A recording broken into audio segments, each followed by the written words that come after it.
Hi guys, this is Eliza. Welcome back to Eliza's Bookshelf. Today I want to talk about all the books I want to read in May.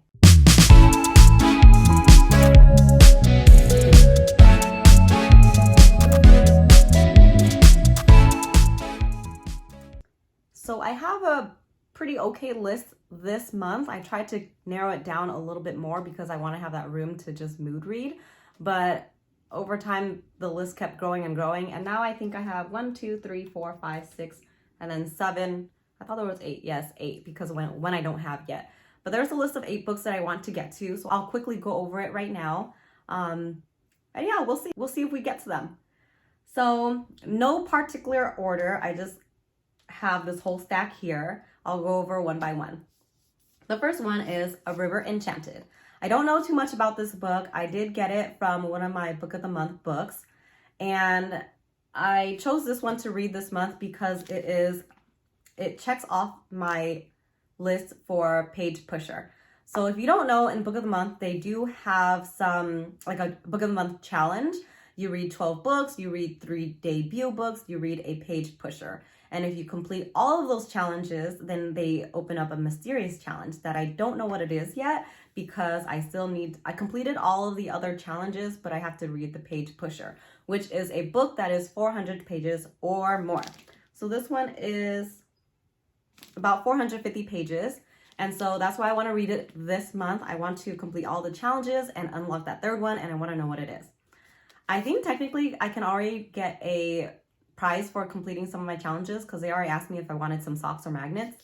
But yeah, so this one I want to read. It is a fantasy book, and I'll just quickly read about it and let you know what it's about.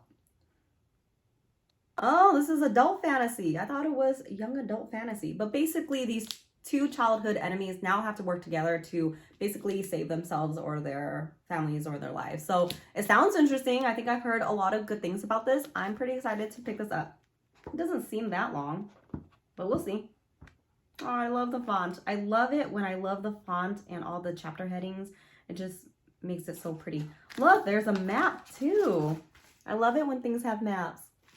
Sometimes I realize too late that books have maps, so when I'm reading about it, I'm just trying to picture it in my head, and then I flip into the front or back and I see a map and I'm like, this is not what I imagined at all. That happened with Kingdom of the Cursed. But anyways, okay, so my next one I want to read is The Road Trip. I love The No-Show by Beth O'Leary, and my husband actually bought this for me last year during December. I just never read it. She's pretty famous for her other book called The Flat Share 2 that I've never read, but I have this one, and so I want to read it. I also don't really know what this is about.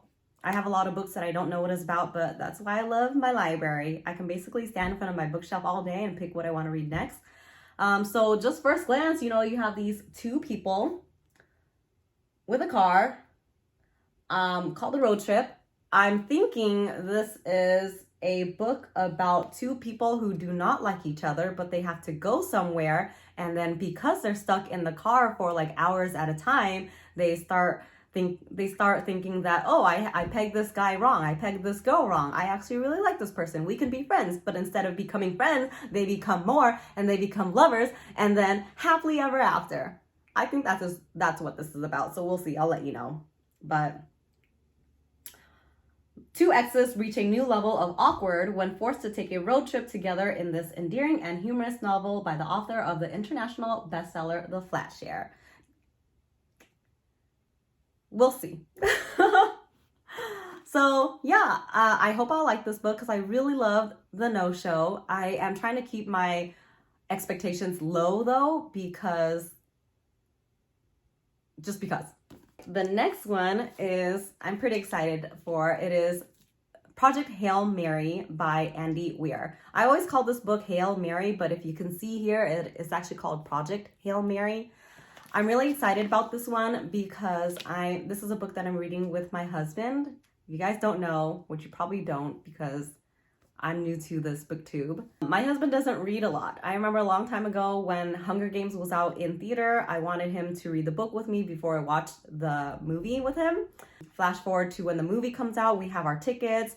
Our movie time is in 2 hours and he still hasn't read the book. So I ended up reading out loud the end of the book to him, and then we went to watch the movie. So that's how much he doesn't read. But this one I picked out for him specifically because when I read about the synopsis, I thought, hey, this is something that my husband can get on board. And so he's actually starting to read it with me. So I'm pretty excited.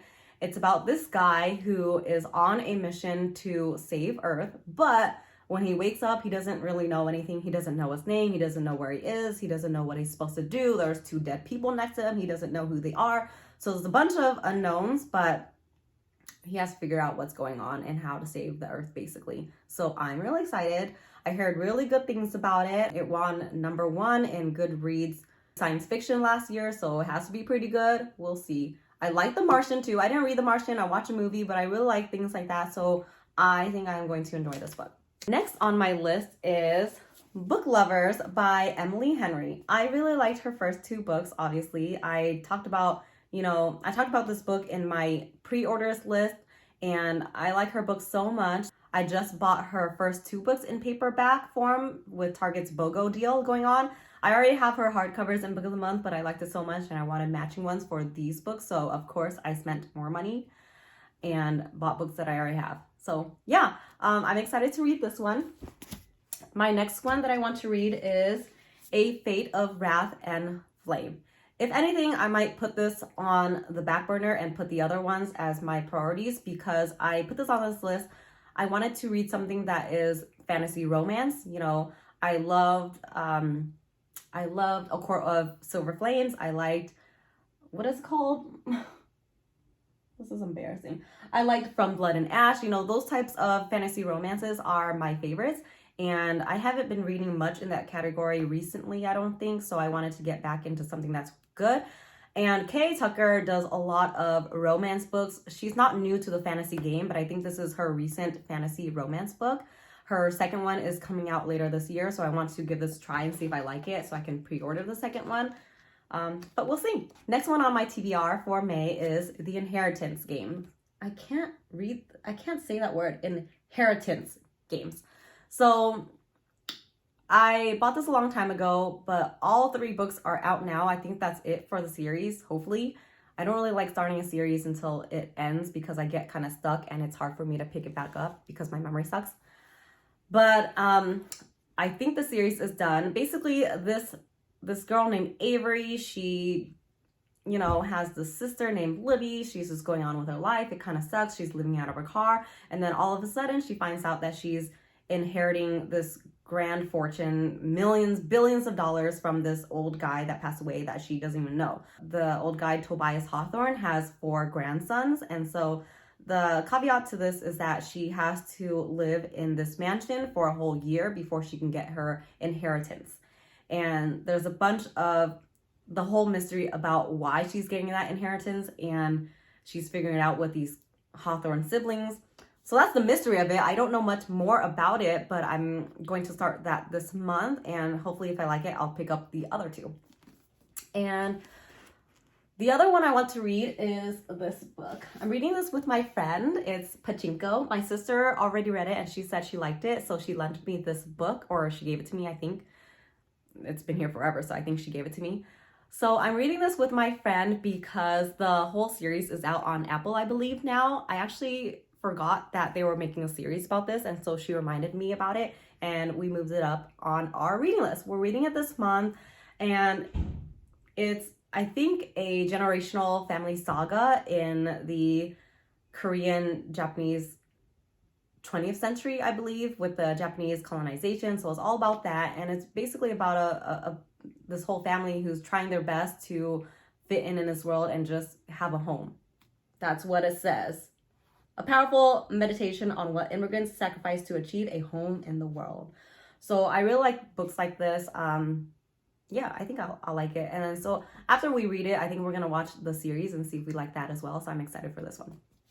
And the last book that I want to read in May is Something Wilder by Christina Lauren. I don't have it yet because I think it comes out next week, but I'm really excited about that. I'll read everything that Christina Lauren writes.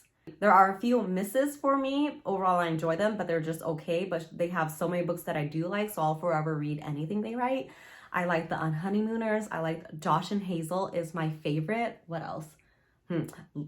From, wait, what is it called? Love and Other Words, I believe. That one I really liked. I just didn't like the ending. So it's below Josh and Hazel for me. But yeah, Something Wilder comes out soon and I hope I'll like it.